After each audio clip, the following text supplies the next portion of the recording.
إلى الرأي العام العالمي وإلى كل الأحرار والمدافعات والمدافعين عن حقوق الإنسان. تمر اليوم 5 سنوات كاملة منذ سيطرة حركة طالبان على مقاليد الحكم في أفغانستان.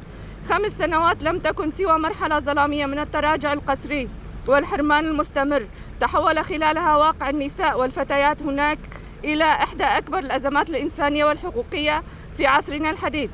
منذ اليوم الأول لوصول طالبان إلى السلطة أصبحت النساء في أفغانستان مواطنات بلا حقوق وعرضة لمخاطر دائمة تهدد أمانهن ووجودهن.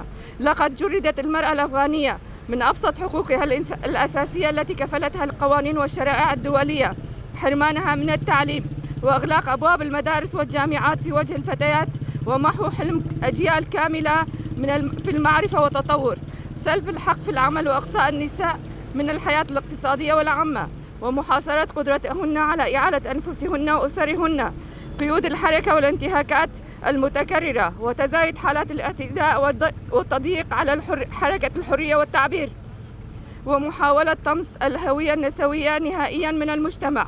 إن ما يحدث في أفغانستان ليس مجرد سياسات محلية، بل هو جريمة واضحة بحق الإنسانية والكرامة الإنسانية.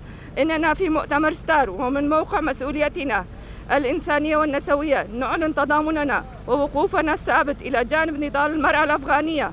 نضم صوتنا إلى صوت نساء أفغانستان الحرائر في مطالبهن المشروعة ونيل كافة حقوقهن السليبة والمتمثلة في التعليم والعمل والعيش بكرامة وأمان.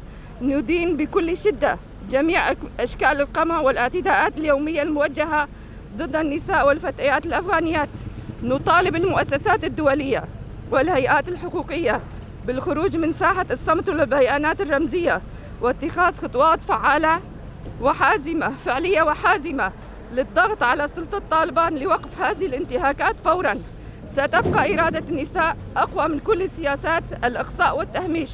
عاش نضال المرأة في أفغانستان، عاش نضال المرأة في العالم، عاشت إرادة المرأة الحرة، المرأة حياة الحرية. جنجيان آزادي، جنجيان آزادي، جنجيان آزادي، جنجيان آزادي، جنجيان آزادي.